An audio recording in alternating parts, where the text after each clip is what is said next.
అదిగో చూడండి, మధ్యాహ్నపు వేళ పక్షులు వాటి నివాసానికి చేరుకుంటాయి. వాటి గూళ్ళు రోడ్ల దిక్కునే ఉంటాయి. అంటే మన గమ్యానికి వెళ్ళడానికి ఇది మంచి సంకేతం. పదండి, ముందుకు కదులుదాం. గుర్రాలు చాలా సున్నితంగా ఉంటాయి. అవి వాటి మనుగడ కోసం ఎంతో ప్రయాసపడతాయి. వాటికి బలం ఉండదనుకోవడం మన మూర్ఖత్వం అవుతుంది. వాటికి కాళ్లకు చాలా బలం ఉంటుంది. వాటి దగ్గర చాలా జాగ్రత్తగా ఉండాలి. నాకెందుకో నేను ముందుకు వెళ్లే కొద్దీ నా గమ్యానికి దగ్గర అవుతున్నట్టు అనిపిస్తుంది. హే చల్! ఇలాంటి అడవుల్లో ఎన్నో ఆటంకాలు, విపత్తులు ఎదురవుతాయి. వాటిని జయించి ముందుకు వెళ్ళాలి. మన ప్రయత్నం విఫలమైందంటే మనం చేసే పని మీద కరెక్ట్గా ఫోకస్ పెట్టలేదని అర్థం. అప్పుడు ఓటమి నిన్ను తినేస్తుంది. అదే మనం చేసే పని మీద కరెక్ట్గా ప్రయత్నించి ఫోకస్ పెడితే ఓటమిని నువ్వు తినేయచ్చు. హే చల్! భయం మనిషిని మట్టి కల్పిస్తుంది, కానీ ధైర్యం మనిషిని ముందుకు నడిపిస్తుంది. ముందు మనం దేనికి భయపడకుండా ముందుకు వెళ్ళాలి. అదే మన మొట్టమొదటి విజయం.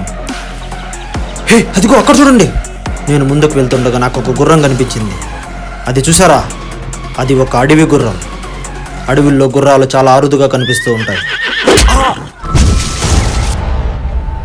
ఇదేంటే మనతోనే ఆడుకుంటుందే.